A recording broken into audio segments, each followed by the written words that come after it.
Hey there, good morning leaders. Hari ini saya akan bicarakan tentang leverage. Hari Sabtu weekend lagi sudah di sini ya. It's very, time flies so fast. Waktu berlalu begitu cepat. Kita akan bicarakan tentang leverage, tapi dalam hal yang berbeda. Jadi biasanya kita akan bicarakan tentang how to attack, bagaimana cara meningkatkan proses serangan kita ke market, bagaimana kita bisa mengefisiensikan penjualan kita di market. Tapi sekarang kita akan bicarakan tentang bagaimana kita bisa mengefisiensikan pertahanan kita. Di dalam bisnis sama dengan di sport, ada offense, ada defense. Ada menyerang, ada agresif, ada defense, ada bertahan, ada pasif. Tapi bukan pasif diam ya, tapi defense bertahan dengan lebih baik. Nah, bagaimana kita bertahan dari serangan kompetitor ketika dalam bisnis? Wisdom yang lama, ataupun kalau saya bilang boleh wisdom dagang ketika kita dagang, cara kita bertahan adalah dengan cara selalu memata-matai kompetitor. Ya, kalau saya dulu belajar pertama kali gimana caranya melakukan bisnis, ya, saya belajar dari senior kami, ya, senior saya, pengusaha-pengusaha sukses. Yang saya tangkap adalah orang zaman dulu melakukan bertahan dengan cara memata-matai. Ya, kalau bahasa kerennya namanya market insight, yaitu namanya ketika orang pengusaha tahu kompetitor lagi ngapain, harganya berapa, punya policy apa, punya strategi apa, dan seterusnya. Dan saya nggak bilang itu salah, tapi saya bilang ada jalan lain. Karena kalau kita menggunakan cara memata-matai kompetitor selamanya, kita akan capek. Dan capek sih nggak masalah. Yang nomor satu yang paling berat adalah kita menjadi pesimis. Ya, pesimis, kemudian kita menjadi reaktif, bukan proaktif. Di dalam bisnis permainannya adalah siapa yang proaktif, dia akan mempunyai kesempatan, belum tentu pasti menang, tapi kesempatan untuk lebih one step ahead dan menang. Oke, so put aside yang mata-mata kompetitor, saya nggak bahas itu. Yang kita bahas adalah hal lain, ya, bagaimana kita bertahan dengan cara lebih cerdas. Filosofinya dulu ya, cara berpikirnya adalah saya belajar dari Simon Sinek, Start with Why. Kalau belum baca bukunya, tolong ada cari di Gramedia, di toko buku. Sekarang udah dalam bahasa Indonesianya. Simon Sinek ya, bahasanya sangat sederhana dibaca, bukunya enak banget, keren banget. Start with Why, mulai dengan Why. Di buku itu menjelaskan bahwa konsumen itu tidak membeli apa yang Anda lakukan. People don't buy what you do, people buy why you do it. Mereka membeli kenapa Anda melakukan.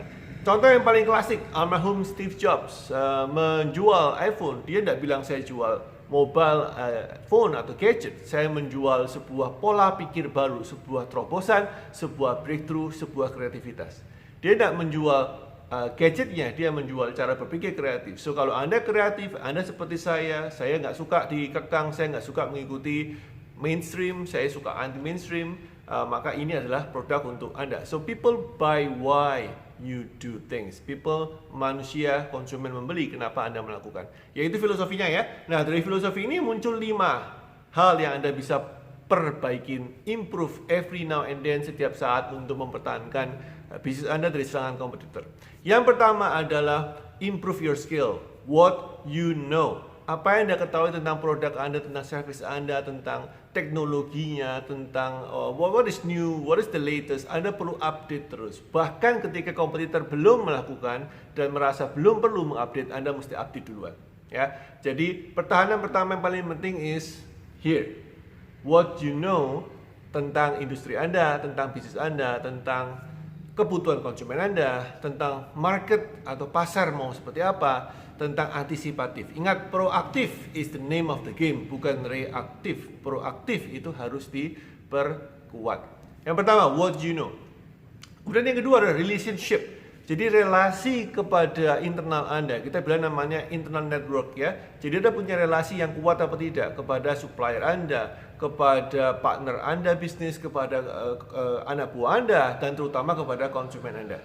Apakah Anda mendapatkan cukup referral dari mereka? Apakah mereka cukup trust you sehingga mereka juga mengajak temannya untuk beli kepada Anda? Nah, saya membuat sebuah microblog singkat yang kemarin saya tulis tentang bagaimana cara mempunyai karisma secara instan. Itu tentang relationship. Ya, jadi kalau Anda ingin tahu detailnya, Anda juga bisa lihat di microblog di sini. Ya, di sini ya, saya tulis di sini. Anda cari di Instagram saya kemarin, barusan saya buat. Oke, so yang ketiga adalah tentang trade secret. Jadi rahasia-rahasia sih ini berhubungan dengan riset sebetulnya. Jadi kalau kita lihat Coca-Cola memiliki rahasia formula, Kentucky Fried Chicken punya rahasia formula, itu dasarnya dari mana sih? Bukan beli ya, tapi riset. Of course Anda bisa beli, tapi jauh lebih baik kalau Anda mencari sendiri, Anda riset sendiri. Ingat bahwa tugas Anda bukan menjual produk atau apa yang Anda lakukan. Tugas Anda adalah mencerminkan why.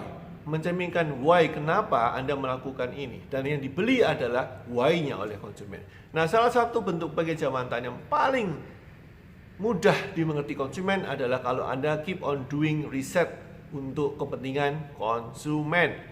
Lebih cepat, lebih baik, lebih efisien, lebih kecil, lebih besar, lebih kuat, lebih apapun juga, lebih fleksibel, tergantung produk service Anda. You have to do eksperimen, riset, dan terus improving the quality of the product and service. Nah, yang nomor 3 adalah trade secret, jadi rahasia dagang yang Anda ciptakan bukan karena Anda beli, tapi karena Anda riset sendiri. Lakukan guys, ini very important.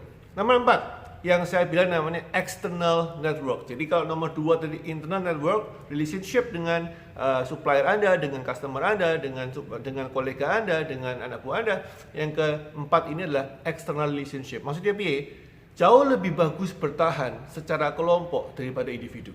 Maka saran saya, Anda join asosiasi, Anda join perkumpulan-perkumpulan industri yang sejenis, Anda membuat aliansi strategi dengan perusahaan-perusahaan tidak sejenis. It is very interesting ya. So katakanlah Anda seorang pengusaha fitness center, maka Anda beraliansi dengan toko-toko yang menjual vitamin tentang kesehatan, vitamin, protein untuk membangun otot dan seterusnya. Anda beraliansi sehingga Anda juga mendapatkan proteksi.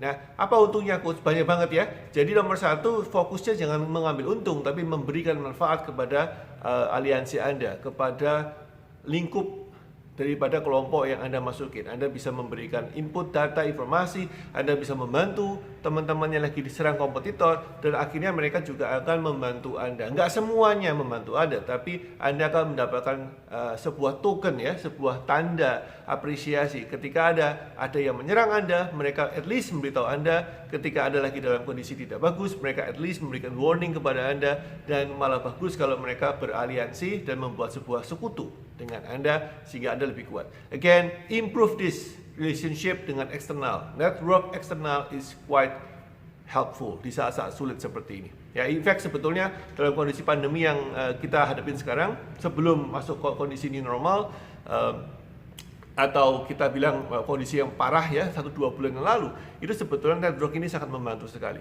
Ada banyak klien-klien kami yang kemudian saling memberikan tips ya, bagaimana cara membangun reseller community, karena kan yang paling keren sekarang reseller ya, bisnis yang lagi naik daun dan membantu ketika kondisi seperti ini. Mereka bilang gini kontraknya, begini aturannya, begini perjanjian, dan so helpful. Mereka sangat terbantu sekali.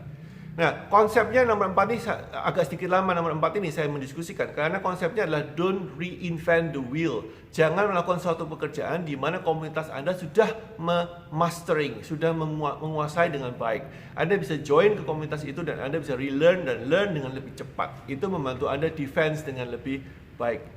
And finally number 5, yang sebut dengan yang namanya adalah first time mover advantage, atau Anda perlu mempunyai sebuah hal baru yang Anda kenalkan ke market dengan lebih baik.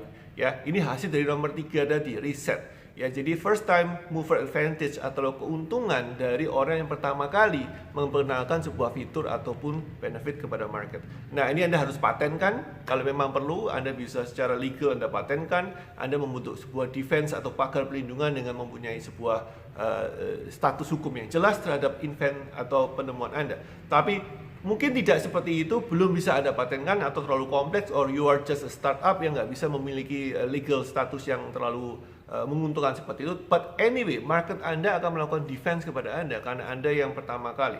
Of course, Anda tidak bisa terlalu jelek. Anda harus memberikan manfaat di pertama kali itu, apa untungnya untuk konsumen. Tapi Anda bisa klaim kepada mereka, we are the first, dan itu juga tetap ada kekuatan untuk bertahan. So that's it guys, ada 5 hal ya yang bisa Anda improve untuk mempertahankan perusahaan Anda dari kompetitor. Nggak cuma sekedar mata-matai kompetitor, tapi memiliki 5 hal, 5 otot yang Anda bisa develop setiap saat. Semoga bermanfaat, share juga ke teman-teman. Semoga Anda bisa mempunyai bisnis yang kuat, sturdy, kokoh dan bertahan dari serangan apapun juga, internal, eksternal, badai, pandemi, whatever. I see you tomorrow, my friend. Bye-bye.